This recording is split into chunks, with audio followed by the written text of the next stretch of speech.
Boa tarde. Meu nome é Vitor Pasquinel, eu vou começar aqui a palestra. A minha palestra, o nome tá aqui, né? Hacking Ultrasound Machines for Fun and Profit. Pronto. Só para falar um pouquinho sobre mim, trabalho na Morphos como pentester, já estou lá já faz 6 anos, sou pesquisador, lá a gente tem o Morphos Labs. Estou no primeiro ano do meu doutorado também. A minha linha de pesquisa lá é na área de IoT. As coisas que eu pesquiso no Morphos Labs também são em relação a IoT, então é bom que casam uma coisa com a outra. Estou como professor universitário, acho que desde 2011, e de blog eu tenho um Medium, que é o mais novo, que eu escrevo algumas coisas em inglês, e tenho o mais antigo, que é o Blogspot, que é o Hacking com Tapioca, que está um pouco abandonado, mas é algo que assim tem muita coisa que eu escrevi lá, acho que durante uns 3 anos, então tem muita coisa. E pela foto, acho que já dá para perceber que eu sou baterista. E aí, sobre essa palestra, assim, eu queria fazer uns agradecimentos em especial, porque é o seguinte, essa pesquisa, e assim, ao longo desse tempo que a gente tem aqui, eu vou estar muito falando sobre algumas coisas da área de radiologia e da área assim, médica, da área da saúde, né? Mas principalmente da área de radiologia. E assim, ao longo aqui da apresentação, eu vou mostrar que foram coisas que eu aprendi do zero, né, até o momento atual. E aí tinha muitas dúvidas que eu tinha no início, porque, claro, eu não sou da área de radiologia e nunca nem trabalhei aí, mas eu tenho 2 amigos lá de Fortaleza que me ajudaram bastante com isso. Aí fica os agradecimentos aqui, né, o Tadeu e o Lenine.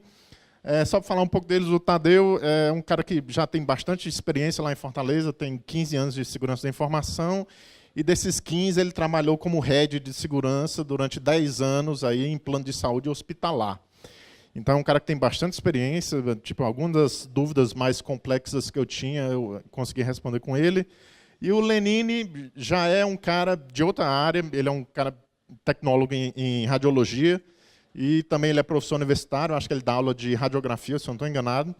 E foi muito bom ter a visão do Lenine pelo fato de ele ser exatamente o cara que opera esses tipos de equipamentos, né? Então foi muito bom ter essa visão dele de técnico, não de um cara da TI, de saber exatamente como é que esses equipamentos funcionam e o que é que eu posso tirar de informação daí. Então fica aí o meu agradecimento aos dois. Essa frase, uma frasinha de efeito, eu vi em um dos livros que até eu vou falar aqui. Eu achei que ela resume muito bem essa palestra como um todo, né? Que é basicamente o quê? Radiologia é tudo sobre imagens e sobre imagens confidenciais, né? Aí resume perfeito, eu acho que isso vai ficar bem óbvio ao longo da palestra. Mas aí, seguinte, eu queria apresentar isso de uma forma meio que storytelling, em que sentido? Mostrar isso de forma cronológica, desde o início inicial, que isso foi algo que ocorreu logo no comecinho do ano, né, como é que a pesquisa foi feita até chegar ao momento atual. E, na verdade, essa pesquisa ela começou com um acidente, que se o acidente não tivesse acontecido, eu acho que eu nem teria feito essa pesquisa, foi algo que eu esbarrei com isso, né. Logo no comecinho do ano, a minha namorada teve um acidente de joelho, ela deslocou a patela do joelho. E aí, durante o dia lá do acidente, eu levei ela ao hospital. Lá ela foi atendida por um médico. O médico colocou a patela do joelho dela de volta no lugar. Pense numa cena muito tensa de assistir. E aí, depois disso, ela foi fazer uns exames. Ela teve que fazer raio-x, né? E algumas outras coisas que eu não me lembro agora. Mas teve um tempo entre, basicamente, o tempo que ela chegou, que ela foi atendida e que ela começou a fazer os exames, que eu tive que ficar esperando, até porque eu não podia entrar na sala de raio-x com ela, claro. E teve um tempo que eu fiquei na enfermaria, esperando, porque até antes disso a gente estava na enfermaria, ela saiu para fazer os exames e eu fiquei lá. E aí eu passei, eu acho que uns 15 a 20 minutos lá, e aí eu comecei a prestar atenção no local onde eu estava, né? Basicamente a enfermaria, e dando uma olhada lá, basicamente na sala. Isso aqui é a foto de lá mesmo, do local onde a gente estava. Aí é claro que, muito curioso, comecei a perceber uma série de equipamentos que tinha ao redor da sala. Eu comecei a olhar, né? Legal esses equipamentos, deixa eu tentar dar uma olhadazinha mais de perto neles. E aí fui até mais ousado. Não, deixa eu tirar umas fotos aqui de trás do equipamento. E aí eu comecei a perceber que esses caras tinham interface de rede. Aí eu fiquei mais curioso ainda, né? Porque começando a ver esses equipamentos, aí rapaz, além de ser interessante, né? Eu ainda consegui perceber que esses caras têm conexão, por exemplo, esse ainda, para ter conexão na rede, ainda tinha um USB. Então, eu fiquei bastante curioso com isso, né? Pô, que legal esses equipamentos. E será que nenhum deles, na foto, você pode ver que eles estavam realmente ligados na rede. Mas foi legal de eu perceber que isso pode, sei lá, de alguma forma ser o quê? Vai ter alguém aqui que interage com esses equipamentos de forma remota. Então, eu fiquei muito curioso em relação a isso. Mas aí chegou um momento que ela saiu da sala, saiu do raio-x, fez os exames que ela tinha que fazer. E aí a gente, óbvio, foi embora, voltou para casa. Mas eu fiquei... É engraçado, namorado ruim, né? Eu estava mais nem preocupado, eu estava pensando nos equipamentos. Né? Fuleiragem. Aí eu não estava nem pensando mais nela, né? Sabia que ela já estava melhor, fiquei pensando nos equipamentos, né? Voltei para casa. E aí, olhando as fotos, eu percebi, não todos, mas a maioria dos equipamentos, eles eram todos do mesmo fabricante, que é esse cara aqui, o Mindray. Aí quando cheguei em casa, legal, a mulher já está ok, né? Então eu vou agora pesquisar esses negócios. Aí fui atrás de saber o que era esse negócio. Aí descobri que eles basicamente são um fabricante da China, se eu não estou enganado. E aí, quando eu estava olhando isso, eu me lembro que eu já caí, quando eu abri o site deles, eu já caí logo na seção, que eles têm uma série de equipamentos que eles fabricam, mas eu me lembro que eu já caí na parte de ultrassom especificamente.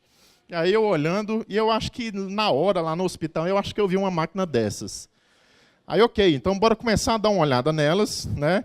Aí, enquanto eu estava olhando, eu vi esse negócio, que eles têm duas aplicações, MedTouch, MedSight, e que, por mais incrível, está em amarelo aí, grifado, mas é o quê? Em resumo, que está aqui. Não, você usa esses aplicativos no seu mobile para você poder controlar a máquina de ultrassom e poder ter acesso aos dados do paciente. É engraçado que aqui embaixo está dizendo aqui, não, porque a mulher grávida, né, a gestante, pode utilizar esse aplicativo para compartilhar foto do seu feto com a sua família e amigos. Né? Que fofo, né? Lindo. Quando eu vi isso, uma voz já começou a falar na minha cabeça, né? Meu irmão, quer dizer que a gente pode controlar o ultrassom com o celular, com o mobile? Pô, legal, né? Isso aí, no mínimo, legal. Já a voz maligna falando. Aí, ok, então bora dar uma olhada nesses aplicativos, né? Aí, basicamente, peguei um daqueles dois, eu peguei esse MedSight, da empresa, da Mindray. Ok, bora pegar esse aplicativo, peguei um APK dele. Não, bora fazer um decompilezinho no APK, só para ter uma noção do que esse cara está fazendo. E, assim, para ser sincero, durante esse reversing, eu encontrei umas besteirinhas, coisas comuns de aplicação mobile, não tem nada aqui que realmente seja importante, né? Até algumas coisas de hard code, de criptografia. Mas isso aqui não foi importante para a pesquisa, né? Foi só uma besteirinha que eu acabei fazendo. E aí eu voltei para o aplicativo, né? Ok, eu encontrei só umas besteirinhas durante o decompile. Bora ver o que eu consigo encontrar agora com a aplicação realmente rodando, né? E aí realmente viu que não aparecia nada, porque é óbvio, eu não tenho máquina de ultrassom para poder testar, né? Então, eu até tive uma ideia, rapaz, seguinte, por que eu não compro uma máquina de ultrassom para comprar? Ou por que eu não compro uma máquina de ultrassom para poder testar? Né? Mas depois que eu vi o preço desse negócio, né? Eu não, deixa para lá, eu nem queria mesmo esse negócio aí, não estava muito afim disso, não. Passa no Hyper e no Sodex, que aí, quem sabe, dê certo. E aí, o que foi que eu fiz? Voltei para o aplicativo, né? Eu não tenho como eu testar, eu vou tentar exprimir alguma coisa daqui para ver se eu consigo algo de útil. E aí, lá no menuzinho de configuração, tinha rede, aí número de porta. Aí eu, tem um negócio interessante aqui. Tem uma porta aqui 2345, e essa informação aqui, o AE-Title, na verdade, eu vou explicar o que é isso aqui ao longo da palestra. Mas eu vi um número de porta aí sendo utilizado, e aí eu fiquei já curioso. Rapaz, o que é isso exatamente, né? E fui no manual da aplicação, do app, né, do mobile. Aí eu vi no PDF, no manual, essa porta aí, a 2345, é a porta de comunicação do DICOM. E aí eu fiquei, que porra é DICOM, né? Tipo, até esse ponto, eu não, é como eu falei logo no começo, nunca trabalhei na área de radiologia, nem na área da saúde, então não tinha a menor ideia do que era isso, né? Logo no começo. Aí eu fui atrás de saber o que era DICOM. Eu diria que a pesquisa realmente começou desse momento para frente, né? Aí, DICOM significa Digital Imaging and Communications in Medicine. Valeu, obrigado. E aí, isso aqui foi muito interessante, porque, ok, bora tentar entender o que é esse negócio para saber qual é a importância disso e o que é que tem a ver com a máquina de ultrassom. E aí eu descobri, fazendo as pesquisas, que DICOM, na verdade, é duas coisas. Ele é um formato de arquivo e ele é um protocolo de rede. Mas aí, conversando lá com o pessoal, né, com o Tadeu e o Lenine, eu fiquei muito surpreso quando eu percebi, não com eles e também com algumas outras pessoas, a maioria dos profissionais, principalmente do povo da radiologia, que não é de TI, eles têm que DICOM é só o primeiro, é só um formato de arquivo que é só a imagem lá que está sendo, que eles olham, né, tem a radiografia da pessoa, né, o ultrassom, e o que eles estão vendo ali é uma imagem DICOM. Então, para eles, DICOM é só o primeiro, é só o formato do arquivo. Aí, isso me interessou bastante. Aí eu, ok, mas e o protocolo de rede? Como é que ele se encaixa aí? Aí a magia da pesquisa foi em cima desse negócio, do protocolo, não do formato em si, mas o protocolo de rede. Eu descobri o tanto de coisa que você consegue fazer com um protocolo. E, como eu falei, para a maioria dos profissionais, eles nem sabem que isso existe. Para eles é só formato de arquivo. Então, melhor ainda. Aí eu descobri, ao longo da pesquisa, que DICOM, na verdade, faz parte de algo maior chamado PACS. Que o PACS, estou tentando lembrar a sigla, não me lembro do que é o P, eu acho que é Archive and Communication System, não me lembro o P aqui na hora. Mas aí, como é que funciona? O que é o PACS? Na verdade é o seguinte, pense que você tem um ambiente, isso aqui pode ser um hospital, uma clínica, né, variado, mas é claro que é comum nesses ambientes. Do lado aqui esquerdo você vai ter os equipamentos, tipo ressonância magnética, você vai ter ultrassom, que quando você vai ler os livros, né, eu estava fazendo a pesquisa, eles chamam isso aqui de modalidade, né?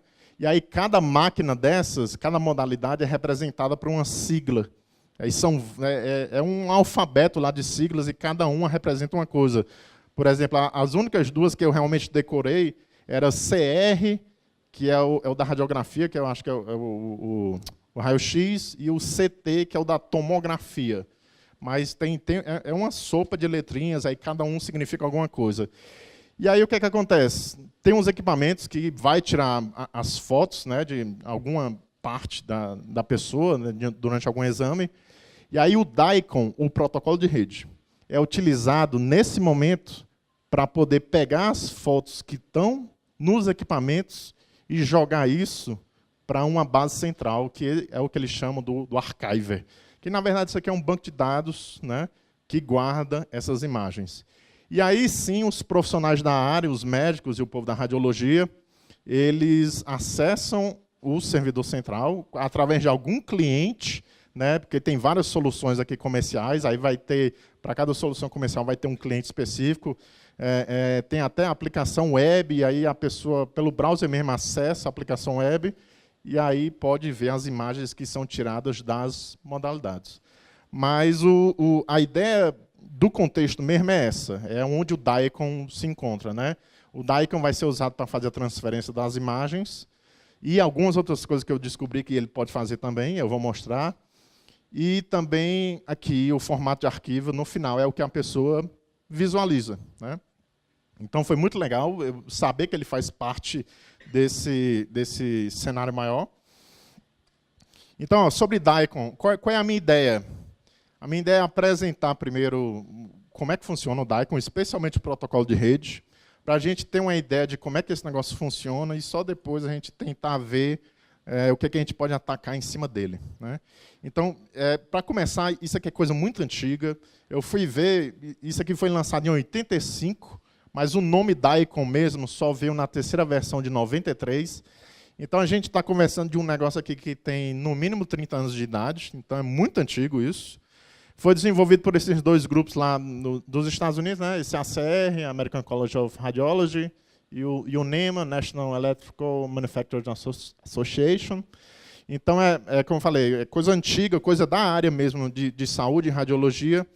Sobre a documentação, porque fui tentar, vou ler a documentação para ver se eu entendo. A documentação é gigantesca, é tipo 20 volumes do que eu vi, do mais atual. E assim, eu achei horrível a documentação, achei muito ruim. E aí, para minha recomendação de leitura, que o livro que eu li e que eu achei fantástico, e a didática deles são muito melhor, esse livro aqui embaixo. E aí vale muito a pena ler. Assim, quando for ler o livro, se vocês forem ler, tem coisa que realmente só importa para o povo de radiologia. Mas, assim, para a gente, olhando de perspectiva de TI, algumas coisas específicas é o que importa. Tem muita coisa que você pode pular.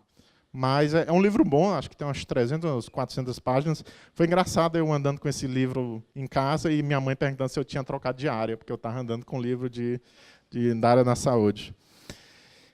Ok, aí como é que funciona? Bora falar dos fundamentos para depois a gente saber como é que a gente pode atacar isso. Basicamente, e isso aqui eu já tinha ouvido falar, que DICOM ele usa metadado em todo santo lugar, né? Principalmente no arquivo da imagem, que é o que a pessoa profissional vê lá no final.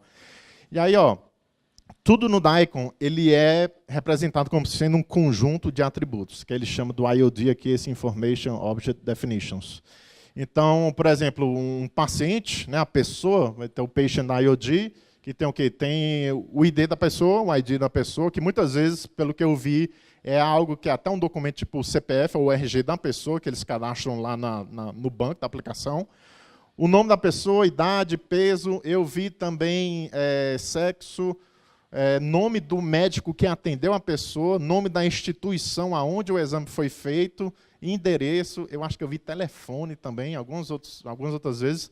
Mas, assim, isso aqui é para exemplificar que tem uma lista enorme de metadados e que tudo isso fica salvo, tanto na imagem e algumas coisas a gente pode puxar pelo protocolo. Então, é metadado em todo santo lugar que você vai conseguir encontrar. E a gente vai ver que é vazamento de informação meio que adoidado de vários lugares. A hierarquia de dados, né? Como é que ele representa esses dados no DICOM? Tem uma estrutura simples de hierarquia. Basicamente, você tem um paciente no topo disso tudo. O paciente ele pode estar ligado a um estudo, ou mais de um estudo, que esses estudos aqui, pelo menos na minha cabeça, é o exame que a pessoa faz. O exame é composto por uma série de imagens. Basicamente é isso, né? Até porque uma pessoa pode estar envolvida em mais de um exame, sei lá, do joelho, do punho, o que for, e aí cada exame desse pode ter uma série de imagens. Mas a estrutura é básica, a estrutura de como os dados são formados, né? De que forma ele guarda isso. E aí, mais sobre o protocolo de rede. Tem algumas terminologias, mas assim, alguns conceitos básicos que a gente tem que entender para poder ver o restante, que é o seguinte: qualquer equipamento ou software que ele implementa o DICOM, ele vai ser chamado de Application Entity, que é esse AE, que inclusive essa sigla apareceu lá no screenshot do aplicativo. O que é esse cara? É basicamente o nome que você dá para a sua máquina, né? Aí o que é que acontece? Não é um protocolo de rede, ele funciona como sendo cliente-servidor, então você vai ter tanto um cliente, que aqui no caso ele dá o termo que ele dá, ele chama de SCU, que é o Service Class User, e para o servidor eles chamam de SCP, o Service Class Provider, né? Mas o legal é que um equipamento ele pode prover uma lista de serviços para o outro poder chamar. E é legal porque no Daikon esse papel pode inverter. Em alguns momentos o equipamento pode ser o cliente, em algum momento ele pode ser o servidor. E esses serviços que um pode prover para o outro, né, eles estão aqui dentro, esse Service Object Path, SOP, que na verdade o Daikon ele linka o serviço com o tipo de dado que é oferecido. Então, como é que funciona isso de uma forma bem simples aqui, aí depois a gente vai detalhando mais. Então, pense, por exemplo, que eu tenho uma máquina de ultrassom e eu tenho um archive aqui, a base de dados. A máquina de ultrassom vai ser o cliente, o SCU, o servidor vai ser o SCP. Ele simplesmente chama um serviço de storage para ele poder fazer o upload da imagem para ser armazenada no banco, né? E aí o servidor pode simplesmente mandar uma resposta de aceite. Ok. Então, é só para ter essa ideia que realmente existe um cliente, existe um servidor e que eles podem chamar uma série de serviços. Aí, mais sobre esses serviços, Daikon ele tem formatos específicos, principalmente de cabeçalho também, para tipos diferentes de pacotes que são gerados e basicamente o layout do pacote vai depender de qual serviço tu está pedindo e se é uma requisição ou se é uma resposta. Então, por exemplo, tem um tipo de mensagem dessa aqui do GIMP, especialmente para o storage da imagem, né, para você fazer o upload da imagem para algum lugar. Então, eu vou mostrar alguns exemplos aqui de outros serviços que vocês podem chamar. Beleza, quais são os dados básicos de conexão? O que eu preciso para me conectar num dispositivo ou num servidor que está implementando o Daikon? É super simples, basicamente só preciso do endereço IP, a porta, que o padrão é a 104 TCP. E é bom falar que isso aqui não é criptografado. E o nome você vai ter que dar um nome para a sua máquina, no caso, como sendo cliente, né? Que aí ele chama de Application Entity Title. Então, entrando em mais detalhes, né, como é que funciona a comunicação em si? De novo, mesma coisa, a máquina de ultrassom, um archiver. Tudo começa com um handshake, que ele chama de associação. Que esse handshake, quando eu comecei a ler sobre isso aqui, eu imaginava que isso era autenticação. Que o cliente ia se autenticar com o archiver, mas a verdade é que não tem nada de autenticação rolando. O que acontece é que o cliente ele vai pedir uma série de serviços, tipo, eu quero chamar esses serviços aqui seu. E aí o servidor responde, desses que tu me pediu aí, eu só posso atender esses.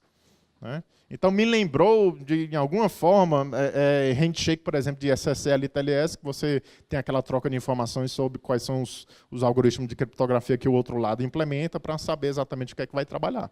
Então, basicamente é isso, é só uma troca de informação para saber do servidor quais são os serviços que ele realmente disponibiliza, né, para o cliente poder acessar.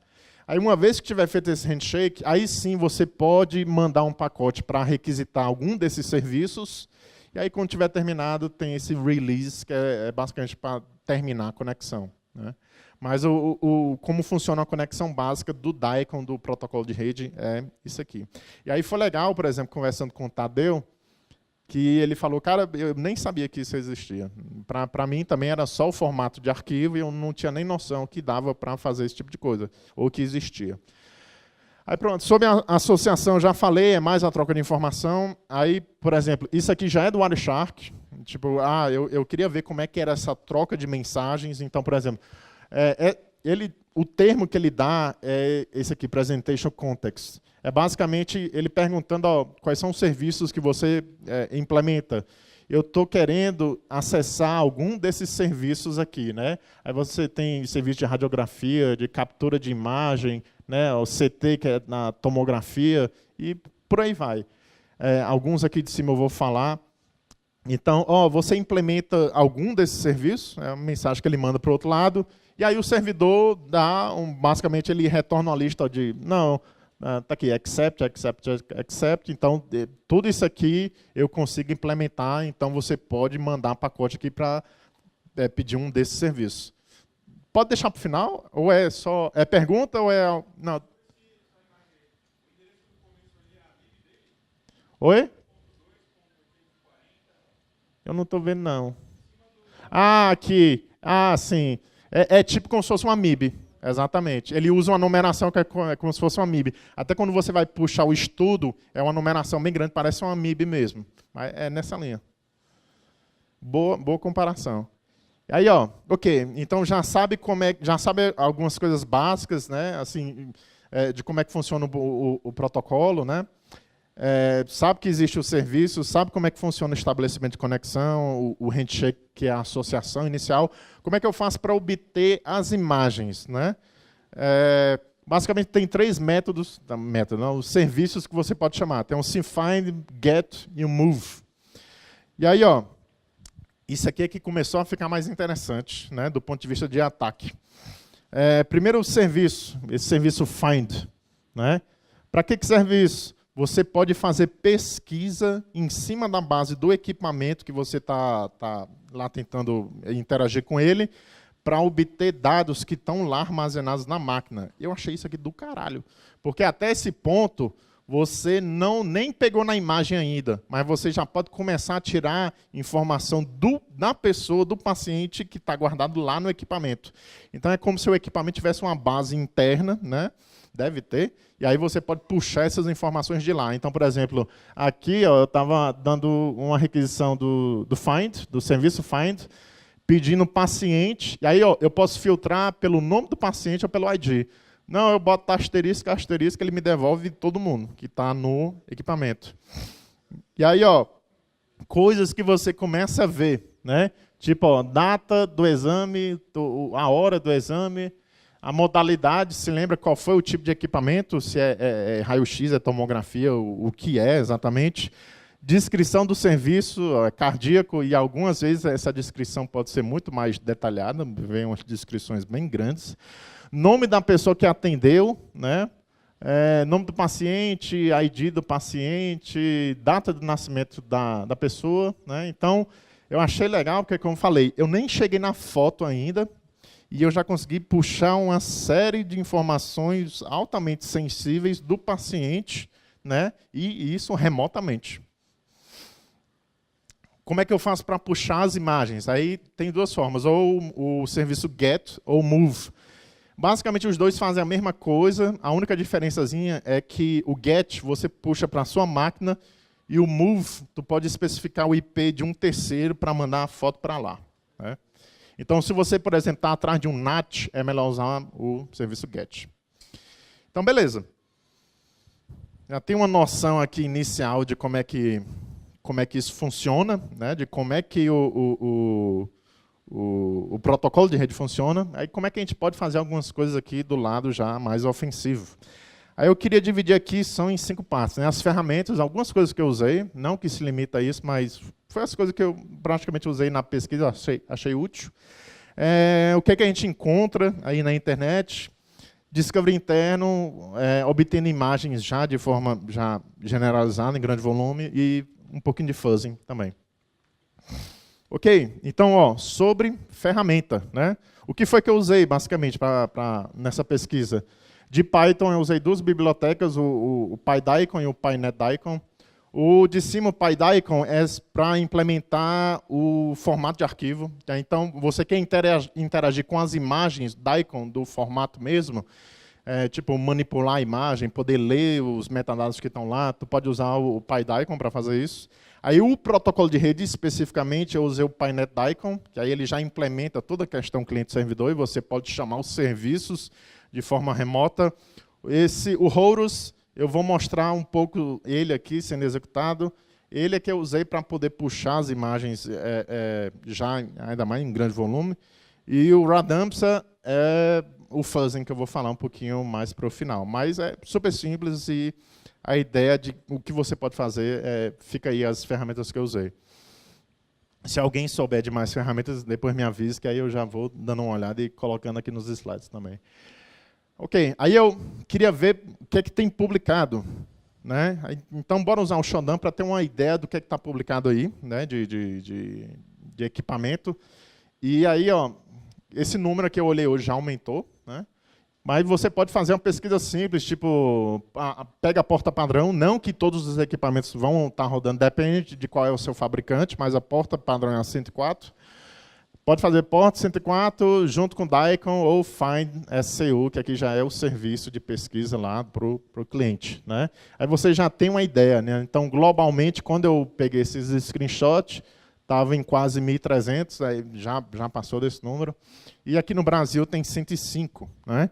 Então, a gente vê que tem muito, basicamente, nos Estados Unidos e na Europa, né? E no Brasil tem uns gatos pingados aqui. E no resto da América do Sul também. Do Brasil, mais especificamente, Rio e São Paulo. E um restante aqui, tem na Amazônia também tem. E por aí vai. Mas é mais aqui, Rio e São Paulo. Ok, então a gente já sabe que tem uma galera aí aberta na internet. Mas aí, se eu tiver, por exemplo, num pentest, né, como é que eu posso encontrar esses equipamentos? Né, que isso acabou eu fazendo depois. Você pode simplesmente fazer um scan pela porta padrão, né, pela 104. Né? Mas aí, por exemplo, teve um projeto que eu fiz, que aí, ok, vou tentar encontrar alguma coisa publicada na 104, e na verdade não encontrei nada. Eu fiquei bem triste, pô, será que não tem nada para encontrar? Aí, depois que eu fui saber que alguns serviços desses, né, principalmente o que está implementado no Archiver, você pode conseguir acessar eles através de algumas mensagens de broadcast, né, que ele vai estar mandando a informação na rede. Então, por exemplo, você pode fazer um Nmap script broadcast e saber de forma já mais rápida aonde está sendo implementado o quê. Né? Ainda mais se ele estiver rodando numa porta não padrão. Então, por exemplo, aqui, ó, eu me lembro... isso aqui foi interessante. Era um caso que era um hospital, aí ó, acessa a rede, aí tipo... praticamente nesses ambientes, né, hospital e clínica, não existe segmentação de rede, basicamente. Se você consegue entrar no AP pela rede de visitantes ou o que for, basicamente é uma rede só lá dentro e não existe segmentação nenhuma. Né? E parece que é de uma forma assim, generalizada, esse tipo de coisa. Então, ó, ok, não encontro nada rodando na porta padrão, mas aí, através do broadcast, eu consigo descobrir que tem uma máquina lá, que na verdade era um OSX, que deve ser utilizado pelo povo da radiologia, que controlava as máquinas. Aí ele estava rodando o Osiris, que o Osiris, depois eu fui ver que é uma ferramenta já dessas mais famosas para utilizar na área de radiologia. E aí ó, ele já está me dizendo ó, que ele tem um serviço e o Daikon está rodando aqui nessa outra porta, que não é uma porta padrão. Está aparecendo até o application, o Entity Title aqui, o nome da máquina. Aí, beleza, então agora eu vou para essa máquina aí, que eu já sei que não está rodando nem numa porta padrão, é em outra, mas aí pelo broadcast eu consegui fazer o discovery e achar a máquina. Aí, ó, sobre como é que eu faço para obter as imagens, né? Pode usar o Python para fazer isso. Aí aqui usei essa ferramenta, o Horus, que é open source, que depois eu fui ver que, na verdade, ele é uma versão free do Osiris. E assim, é só para OS X, então para quem tiver Linux, não sei, vai ter que usar ou Python ou alguma outra alternativa para esse caso. Mas foi super fácil de como é que você pode fazer isso. Uma vez que você tiver, por exemplo, os dados, né, aquilo que eu falei, né, o IP da máquina, ou do dispositivo, ou do archiver, e a porta onde está rodando, e você pode especificar qual é o método, o serviço que você vai chamar para obter as imagens. Né? E aí pronto, uma vez que você consegue acessar, né, o serviço, por exemplo, você consegue fazer as filtragens e as pesquisas, então você consegue a base de pacientes toda, né, que você tem o nome do paciente, o ID do paciente, a data de nascimento, a descrição do que é exatamente o exame, do que estava rolando, o nome da instituição, aí tem mais coisa, né, porque ele fica para o lado direito aqui da imagem. E aí, eu não sei se dá para ver, mas tem quase 3.500. Aí tinha coisa tipo de 2017 a 2014. Então você tem uma série gigantesca aí de imagens, de informação. Aí o vazamento de informações aqui é gigantesco, né, de tanto de informação que você consegue obter. E é como eu falei, até aqui eu ainda nem peguei nas imagens em si. Né? É só o vazamento e pesquisa que você pode fazer em cima daquela base. Aí, as imagens por imagens, depois você pega elas, né? Aí você pega as imagens e aí... para que nudes quando você tem algo desse jeito, né? Next Generation Nudes. Mais interior do que isso não existe, né? Você vê realmente a pessoa pelo que ela é, né? Então, aí pronto. Eu achei do caralho essa imagem. Acho que dava uma capa de álbum legal também. Quem sabe de death metal, não sei. Dava certinho. Aí pronto. Aí nas próprias imagens já vem os metadados, né? Então muita coisa censurada aqui. Muita coisa que você só vê mesmo no aplicativo, você vê os metadados, né? Aí você vê coisas tipo cabeça da pessoa, cérebro. Eu vi de espinha, joelho, pulso, mão. Um que eu achei interessante, eu vi de uma clínica veterinária. Que a gente tira foto, né? Quando está nessas máquinas, mas é de uma região, mão, né, ombro, joelho. Eu vi a foto do gato inteiro lá, né? Aparece o bichinho lá, todo coisadinho, para a gente poder ver. E aí, sobre fuzzing, né? Aí eu queria começar a fazer um pouco de fuzzing, né, durante a pesquisa, principalmente em cima, não do formato de arquivo, mas eu queria fazer em cima já do protocolo de rede, né? E aí, é uma metodologia comum para fuzzing em cima de protocolo de rede, mas como é que foi que eu fiz, né? Eu usei o Python com a biblioteca o PyNetDaemon para poder gerar as requisições e já enviar chamar os serviços em associação. Depois, vou usar o Escape para poder pegar e vou selecionar exatamente quais são as requisições, os serviços específicos que eu quero fazer o fuzz em cima dele. Salvei tudo nos arquivos separados. Aí depois uso o Radamsa para gerar as mutações de cada um desses arquivos, que vai ser o fuzz em si.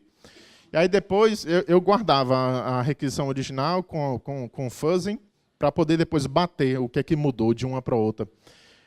Aí pronto, uma vez que eu tinha gerado não sei quantas mil mutações diferentes, pegava cada uma dessas mutações, que ia ser um serviço diferente que era chamado, e aí envia lá para o equipamento. Eu testei muito com os aplicativos que rodam nos archives, né? Como eu não tinha máquina, né, de ultrassom para poder testar, eu baixei muitos desses aplicativos de archive mesmo, e aí fiquei testando neles, né, para ver o que é que funcionava. Encontrei muita negação de serviço, coisa que você podia fazer remotamente. Aí, fora isso, também eu mexi um pouquinho na parte web, né? Aí sim eu fui para o formato de arquivo. Eu vi muita solução já do Pax que roda em servidor web. Aí, tipo, você inserir XSS dentro da foto médica para quando o cara abrir lá, o XSS sair, né? Tinha um vídeo disso aqui, mas o problema é achar aqui depois. Mas eu acabei fazendo isso, então pensar, você quer atacar um médico específico ou a equipe de radiologia, tu manda essa foto para lá, né? E aí lá no metadado, dentro do arquivo, vai estar o seu payload. Aí quando ele abrir na aplicação web, basicamente o payload é executado, né? Então, opções. Então você tem opções tanto no protocolo de rede, de coisas que você pode fazer. E aí é bom porque tudo você pode fazer remotamente. E você também pode querer fazer fuzz em cima do formato mesmo, da imagem, né? E aí também outros tipos de ataque. Aí, só para concluir, acho que eu corri um pouco. Vazamento de dados, eu acho que é muito óbvio isso, quando você vê essa apresentação, de o tanto de coisa que você... O nível de metadado e de informação que você pode puxar da pessoa, e isso tudo de forma remota ainda, eu achei isso mais legal do que as fotos em si, sabe?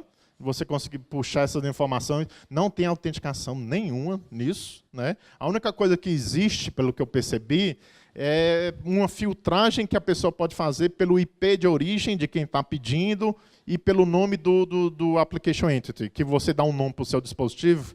Aí tem uns casos aqui que eu vi que eles filtram pelo nome do dispositivo, que basicamente não é nem uma autenticação mesmo acontecendo. Você não tem uma credencial lá, né? No máximo, o nome da sua máquina vira a credencial, mas como não é criptografado, se você fazer man in the middle, você pega aquela informação e dá no mesmo, no final das contas. Conversando com o Tadeu, ele falou que pior ainda do que o vazamento de informações, o que dá medo mesmo é a alteração do dado.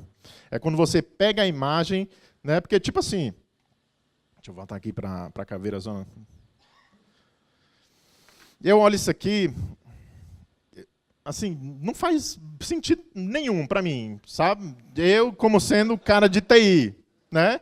Mas ele falou que para o cara de radiologia e para o médico, ele olha para isso aqui, rapaz, o cara está com um tumor aqui. Ele já enxerga que aquilo representa uma doença, né? Mas para mim é um cara que está assim, eu achei legal uma foto e pronto. Mas assim, eu não sei se isso implica em alguma coisa na pessoa. Então, falando com o Tadeu, ele falou exatamente isso. Ó, o pior é você pegar uma imagem dessa e tem umas imagens que é tipo bem grandes e você consegue dar um zoom aí enorme, até porque a pessoa precisa ver aquela região específica. Ó, o perigo real está em você mudar um pixelzinho ali ou uma coisinha na imagem e aí o médico, por exemplo, mudar a dosagem do cara num específico remédio. E aí que ele falou, ó, a diferença entre o remédio e o veneno é só a dosagem. Aí pronto, dá uma dosagem diferente, mata a pessoa lá por causa de uma alteração. Ou você muda o metadado e muda o nome da pessoa, aí uma pessoa que nem tem câncer leva uma notícia que tem câncer e se desespera, e não sei. Mas o pior é isso, né? Você alterar o dado e botar lá de volta, e isso trazer alguma implicância bem séria aí para a pessoa física mesmo, o paciente. Como se tudo isso já não fosse ruim, né? A alteração é pior. É como eu falei, pô, isso aqui não faz sentido nenhum para mim. Só acho bonita a foto. Tráfego não é criptografado, por padrão nada é criptografado. Sobre gestão de atualização, eu também conversando com eles sobre isso. Compra essas máquinas que são caríssimas e não existe atualização, né? Porque, no final, quem usa essas máquinas não é o povo de TI, é o povo da radiologia. E, basicamente, compra elas e falou que não existe processo de atualização. É usar aquilo ali e pronto. Então, se você, por exemplo, num fuzzing encontrar alguma falha, que é um DOS ou então um RCE, alguma coisa assim que você consiga naquela máquina específica, meio que acabou. Ninguém vai atualizar ela nesse tipo de ambiente. E, final, como eu falei, segmentação de rede praticamente não existe nesses ambientes, né, em hospital e clínica. Uma vez que você conseguir entrar na rede interna, basicamente, você não tem nem nada para lhe impedir de fazer essas coisas, não tem separação nenhuma, sabe? No que eu me lembrava era isso, né? Então, espero que vocês tenham gostado, e o que eu tinha para falar era isso. Obrigado.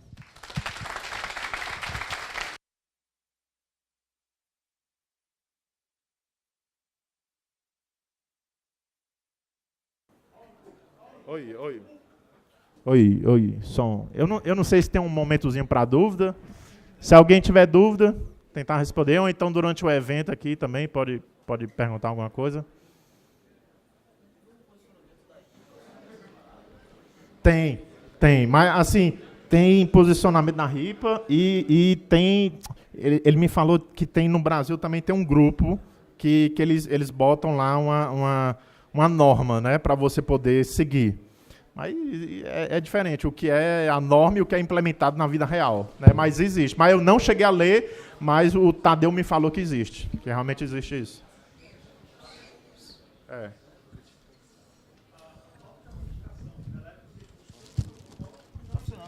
É pelo protocolo. Não, pelo que eu vi, e todas as máquinas que eu acessei, nenhuma delas não teve autenticação nenhuma. Você chegou a fazer alguma pesquisa de campo, por exemplo? Testar isso em algum lugar? Já teve projeto que eu participei já de pentest de cliente que eu pude fazer isso na prática lá também. Então, isso aí aproveitei, já foi algo que eu aproveitei até no trabalho mesmo. Por exemplo, um cliente em potencial que solicitou um pentest, aí foi um braço do seu pentest e um estudo desse aí no ambiente dele, por exemplo. Acaba sendo a cereja em cima do bolo. Mais alguém? Não? Então tá. Beleza. Então, se alguém tiver dúvida, depois, durante o evento, pode perguntar. Valeu. Obrigado.